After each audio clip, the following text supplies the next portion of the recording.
Қайырлы күн, құрметті әріптестер. Бүгін біз сіздермен сабақ барысында өзіміз қолданып жүрген сәйкестендіру тестін онлайн платформамен жасап көретін боламыз. Сәйкестендіру тесті өте кең қолданылады. Бұл тестті сіздер жеке жұмысқа, жұптық жұмысқа, тіпті топтық жұмысқа да бере аласыздар. Ал бұл тестті онлайн платформамен қалай жасаймыз? Соны бүгін біз сіздерге үйрететін боламыз.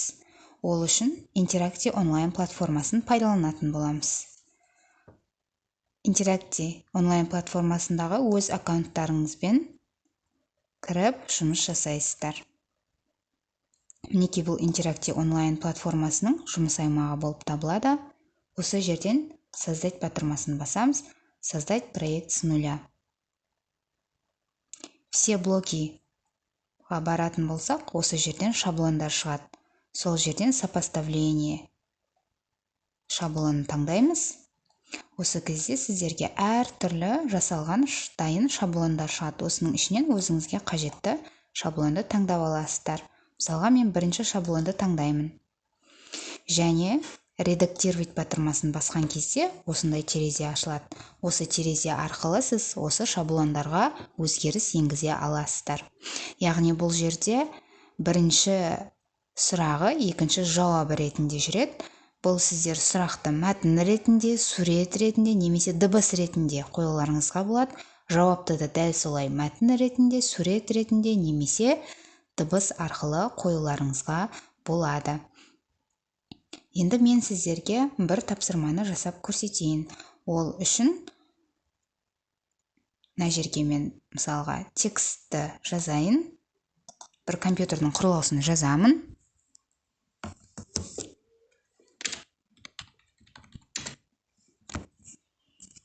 Және сохранить батырмасын басып, келесі жаққа монитордың суретін қойып қоям. Вставить изображение. Келесіге де дәл солай тапсырманы жазамын. Сохранить, және екінші жағына суретін қойып қоямын.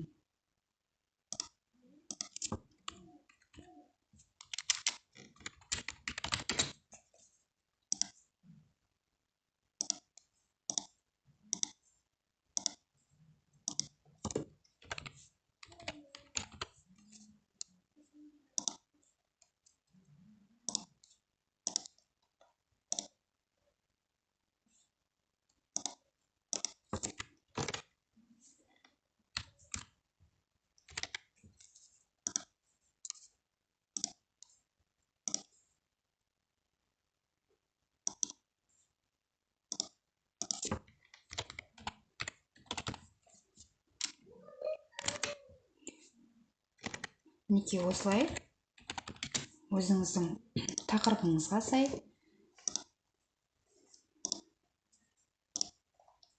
осылай тапсырманы жасап шығасыздар. Өте оңай.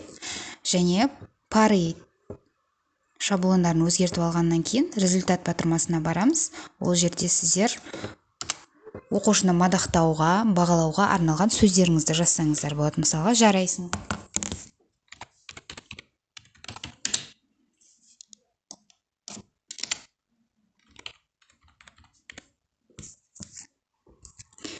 Немесе мына жерден сурет қойсаңыз да болады.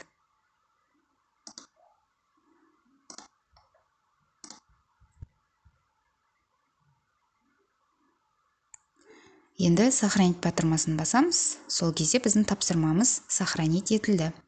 Енді опубликовать батырмасын басып, мінекей осы жерге сілтемесі шығады, және QR коды арқылы оқушыға тапсырманы ұсынамыз. Просмотр батырмасын басып, тапсырмамызды көрейік.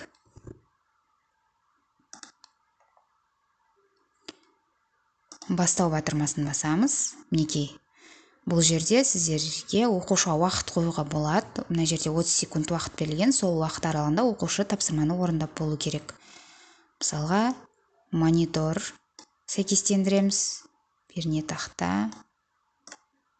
Осылай сәйкестендіру тестін оқушы телефонмен болсын, немесе компьютермен болсын орындай алады.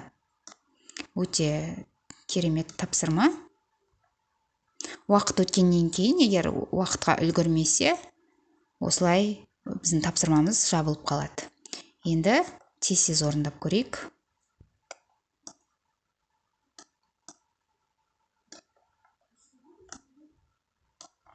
Мінекей, оқушыны уақытқа жұмыс жасап та үйретесіздер сіздер сол кезде.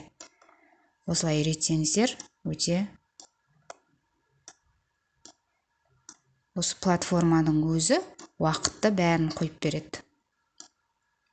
Мінекей, жарайсың, біз 24 секундта тапсырманы орындап болдық.